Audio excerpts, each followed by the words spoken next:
लंबे इंतजार के बाद आखिरकार शुक्रवार को बिहार के लिए महागठबंधन के दलों में सीट बंटवारे का आधिकारिक ऐलान हो गया। काफी जद्दोजहद के बाद कांग्रेस ने आरजेडी से गठबंधन में 9 लोकसभा सीट हासिल कर ली, लेकिन उसके दावे वाली ज्यादातर सीटों को आरजेडी ने या तो अपने पाले में रख लिया या फिर उसे लेफ्ट के खेमे में दे दिया। महागठबंधन में सीट बंटवारे के ऐलान के बाद सबसे ज्यादा चर्चा हाल में ही अपनी पार्टी का कांग्रेस में विलय करने वाले पप्पू यादव और सीपीआई छोड़कर कांग्रेस का हाथ पकड़ने वाले कन्हैया कुमार की हो रही है।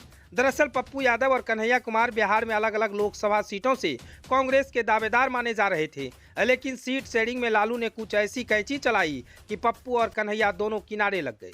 कांग्रेस ने सीट बंटवारे में बेगूसराय सीट कन्हैया कुमार के लिए मांगी थी, लेकिन पूर्णिया लोकसभा सीट पर पप्पू यादव अंतिम दौर तक दावा करते रहे।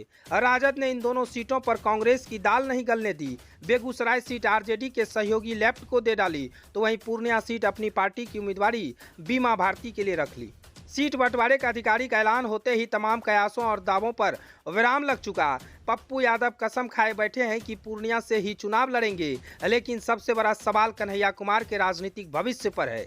कन्हैया 2019 के लोकसभा चुनाव में बेगूसराय से मैदान में उतरे थे। उनका मुकाबला बीजेपी के दिग्गज नेता गिरिराज सिंह से था। कन्हैया कुमार और गिरिराज सिंह के मुकाबले की खूब चर्चा हुई थी। 2019 के चुनाव में बिहार की 40 लोकसभा सीटों में सबसे हाई प्रोफाइल सीट बेगूसराय रही, लेकिन कन्हैया को जीत हासिल नहीं हुई। गिरिराज सिंह ने उन्हें बड़े अंतर से हरा दिया।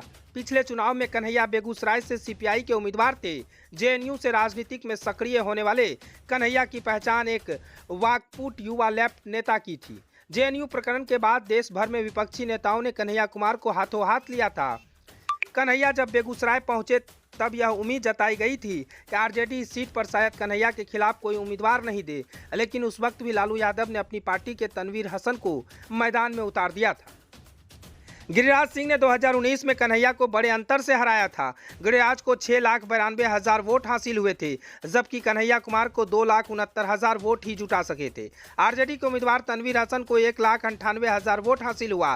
चुनाव के दौरान इस बात की चर्चा होती रही, आरजेडी उम्मीदवार की वजह से कन्हैया को नुकसान पहुंच सकता है, लेकिन गिरिराज सिंह ने इतने बड़े अंतर से जीत हासिल की कि आरजेडी के उम्मीदवार को कन्हैया की हार वजह मानना भी संभव नहीं रहा।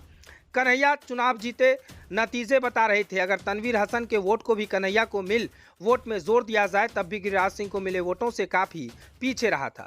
कन्हैया के चाहने वालों के बीच उम्मीद जगी थी। इस बार लेफ्ट भी महागठबंधन में शामिल है, आरजेडी में भी उसका हिस्सा है, इसलिए महागठबंधन के उम्मीदवार के तौर पर कन्हैया बेगूसराय में गिरिराज सिंह को कड़ी टक्कर देंगे। सीट बंटवारे को लेकर जब पहली बातचीत शुरू हुई तो कांग्रेस ने अपने दावे वाली 14 सीटों की लिस्ट में बेगूसराय का नाम सबसे ऊपर रखा था, लेकिन शुक्रवार को जब आधिकारिक ऐलान हुआ तो बेगूसराय की सीट सीपीआई के पास चली गई।